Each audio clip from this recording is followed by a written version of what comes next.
मेरा नहीं लिखना तो पूरे लिखा गया था पूरा निकल गया ना।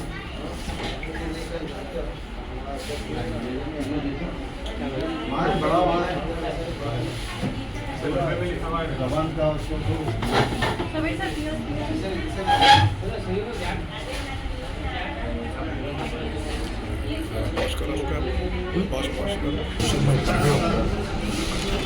पीछे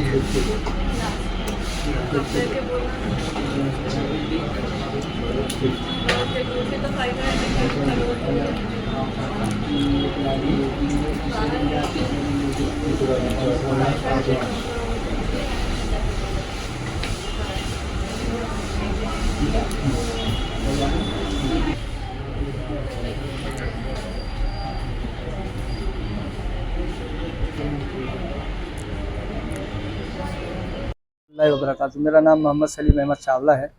मैं बॉम्बे से आता हूँ 15 दिन में एक बार हैदराबाद में। यहाँ हमारा बहादुरपुरा चौक पे टीवीएस शोरूम के सामने हमारा क्लिनिक है और अल्हम्दुलिल्लाह मैं यहाँ सालों से कंसल्टिंग कर रहा हूँ। और अल्हम्दुलिल्लाह यहाँ पे कैंसर, डायबिटीज़, थायराइड और भी जोड़ों के दर्द की जो भी लाइलाज बीमारियाँ हैं उनका मैं इलाज करता हूँ नियत साफ़ के साथ, अल्लाह की रज़ा के लिए। इंशाल्लाह सबको फ़ायदा पहुँचता है। आप भी आएँ और हमसे राब्ता कायम करें। अगर बीपी ठीक करानी हो, डायबिटीज़ जड़ से ख़त्म करानी हो, थायराइड जड़ से ख़त्म कराना हो, जोड़ों का दर्द जड़ से ख़त्म कराना हो तो आप हमारे रिव्यूज़ देख सकते हैं। हैदराबाद के काफ़ी लोगों को ठीक किया है, आप उनसे मालूमात कर सकते हैं। आप आइए इंशाल्लाह, एक बार ज़रूर विज़िट करिए, मालूमात लिए इंशाल्लाह, आके दवा लें। कोई सी भी मर्ज़ हो इंशाल्लाह, मर्दाना हो, जनाना हो, कोई सा भी प्रॉब्लम है इंशाल्लाह सबका इलाज करता हूँ। डॉक्टर साहब एक सवाल है, ये डेंगू चिकनगुनिया जो आता है पेशेंट, उसके बाद उनकी बॉडी पेन शुरू हो जाता है, उसके बाद आपके पास कोई इसका मेडिसिन है जिससे कीरोगुलो 100% पेट जोड़ों का दर्द वगैरह कम हो? अल्हम्दुलिल्लाह अल्हम्दुलिल्लाह, मेरे आप रिव्यूज़ देखें, मैं अपने मुझे अपनी बड़ाई नहीं करूँगा। यहीं के लोगों का आप मालूमात करिए, वही आपको बता सकते हैं कि मेरी दवा से आपको कितना फ़ायदा होगा हर बीमारी में इंशाल्लाह। और आप जो कैंसर का इलाज करते हैं, कौन से कैंसर का इलाज करते हैं? मैं देखिए सारे कैंसर का, मौत के अलावा हर कैंसर का इलाज करता हूँ। अगर उसकी ज़िंदगी में हयाती लिखी है तो अल्लाह के हुक्म से ठीक हो जाता है। अगर उसकी मौत लिखी है तो मेरी दवा ले या किसी की भी ना ले, मरने का वक्त आएगा तो मर जाएगा। और डॉक्टर साहब आजकल 100% लेडीज को समथिंग डिस्चार्जेस, वाइट डिस्चार्ज है, ये सब तो छोटी मोटी बीमारियाँ, ये तो एहतियात पर हार्मोन्स की कमी है, उसके ये सब अलावा भी यूट्रस में सीड्स आ रहे हैं, उसकी वजह क्या है? और आपके पास देखिए आज जो अपना खान पान है सबसे बड़ी वजह वो है अंडा का खाना, मुर्गी का खाना, बड़े का गोश्त का खाना, फ्रिज का पानी का पीना, फ्रिज का गर्म किया हुआ खाना खाना, दूध का पीना, ये सब बीमारियों की जड़ है। बिस्लरी पानी पीना ये भी बीमारी की जड़ है। जब तक मरीज सामने नहीं आएगा उसको समझा नहीं सकते, लेकिन जो चीज़ें मैंने बताई हैं ये सबसे बड़ा इलाज है। अगर आप इसको आप इस्तेमाल कर रहे हैं, अल्लाह के वास्ते इसको बंद करें, इंशाल्लाह आपको ऐसे ही बगैर दवाई के फ़ायदा पहुँचेगा। एक 2 मिनट का फ़ोन अभी, जैसा कि कुछ ही देर पहले भाई लोग हैं यहाँ पर, एसीपी साहब आए थे कि वो बोले कि आपका जो ट्रीटमेंट लिए थे, आप ये बता सकते हैं क्या, जो आपके पास पेशेंट आता है उसको किस किस्म का कैंसर, और ये डिटेक्ट होने की वजह क्या होता है? कैंसर जब कैंसर डिटेक्ट होता है तो उसके सिम्टम्स क्या आते हैं और पेशेंट को उससे रिलीफ कैसा मिलता है? क्योंकि अभी जितने भी सारे केसेस आपके पास आते हैं या हैदराबाद में कई सारे मुख्तलिफ हॉस्पिटल्स में आते हैं कि पेशेंट को लास्ट स्टेज पे या थर्ड स्टेज पे या फोर्थ स्टेज पे ही मालूम होता है, जब डॉक्टर्स बोलते हैं बायोप्सी करने के बाद या एमआरआई या पेट सीटी स्कैन करने के बाद कंफर्म होता है। क्या पेशेंट को इसके सिम्टम्स, जैसा किसी को कैंसर हुआ है, रिपोर्ट्स तो कराने से पहले पेशेंट को सिम्टम्स क्या आते हैं, पेशेंट क्या सेफ्टी प्रिकॉशंस लेना चाहिए मेजर, तो कैसा उससे बचना चाहिए, या स्टार्टिंग लेवल पे मालूम होना है तो उसके लिए क्या करना चाहिए? देखिए आज सबसे बड़ी जो बीमारी की जड़ है वो हमारा खान पान और लाइफ स्टाइल है। और जो आपने कहा कैंसर डिटेक्ट होता है तब आखिरी स्टेज में मालूम पड़ता है, ये बात तो सही है। लेकिन अगर हमें कोई सी भी बीमारी हो रही है तो सबसे पहले हमारा काम है कि हम अपने खान पान को ठीक करें। खान पान से ही हो जाएगा सही, मैं तो इस बात को मानता हूँ। दूसरी बात ये है कि जब बायोप्सी करते हैं तो बायोप्सी से सबसे बड़ी मुश्किल ये आती है कि वो पूरी बॉडी में उसी वक्त फैलता है जब बायोप्सी होती है। बायोप्सी से पहले अगर किसी चीज़ में डिटेक्ट हो गया, आपको पेट स्कैन में डिटेक्ट हो गया, या आपको सीटी स्कैन में डिटेक्ट हो गया, या सोनोग्राफी में डिटेक्ट हो जाता है।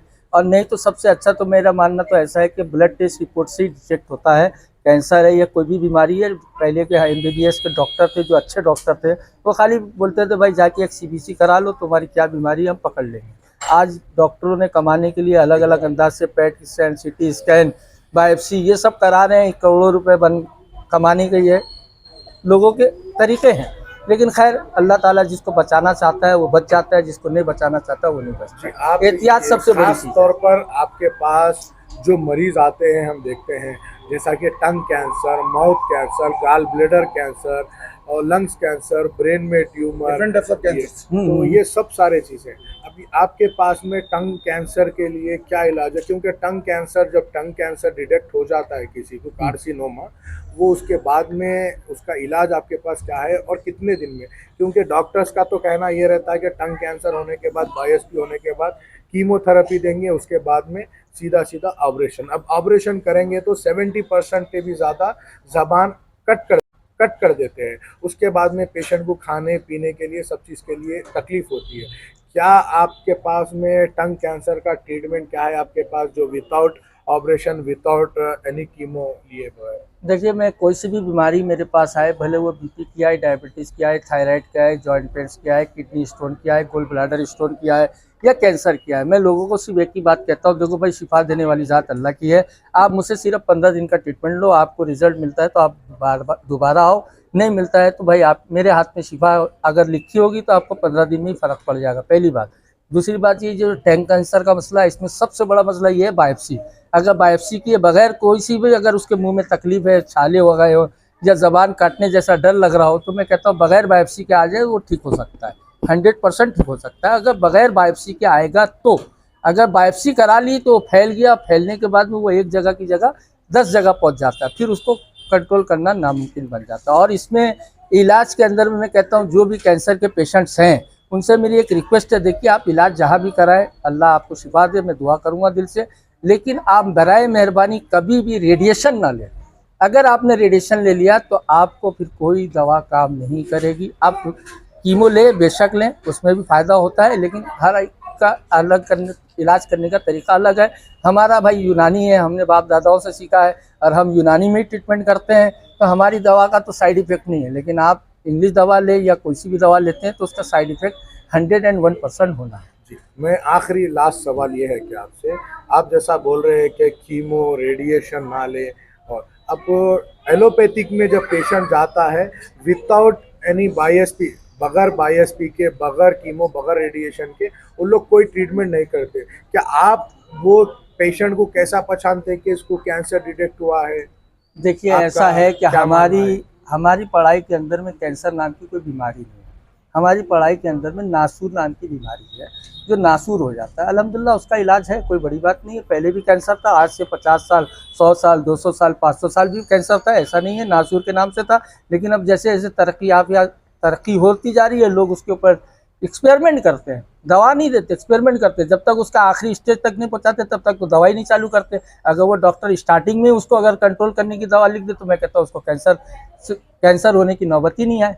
अब क्या कर सकता हूँ मैं, तो उनके बारे में कुछ नहीं कर सकता। BP, sugar, paralyse, joint pains, अब मुख्तलिफ किस्म के बीमारी आ चुके हैं। अभी नौजवानों में ख़ास तौर पर देखा जा रहा है हार्ट के लिए, क्योंकि अभी मैं कुछ न्यूज़ वगैरह देख रहा था कि 7 साल के बच्चों को, 10 साल के बच्चों को, 12 साल के बच्चों को ये हार्ट अटैक आ रहा है, कार्डियक अरेस्ट। इसको रोकने के लिए इसको क्या करना चाहिए? ये क्यों आने की वजूहत क्या होती है? देखिए, अभी सबसे पहले कोरोना की महामारी आई थी, उसके अंदर में इंजेक्शंस डाले गए थे, उसके साइड इफ़ेक्ट्स आज बहुत सबसे ज़्यादा तो उसी के साइड इफ़ेक्ट आ रहे हैं, और इसको तो सरकार भी मानती है कि उससे साइड इफ़ेक्ट है।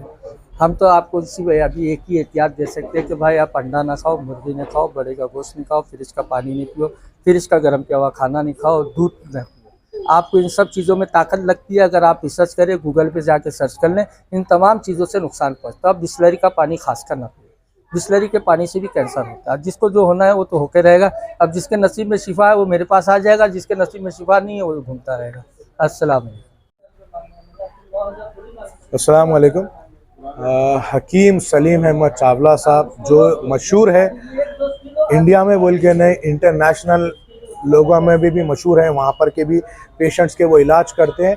कि आज मैं उनका एड्रेस बताता हूँ। उनका एड्रेस है Bahadurpura X road, opposite TVS bike showroom, Fara and Safa optical lane, shop number 4 Bahadurpura X road चौरस्ते पर है।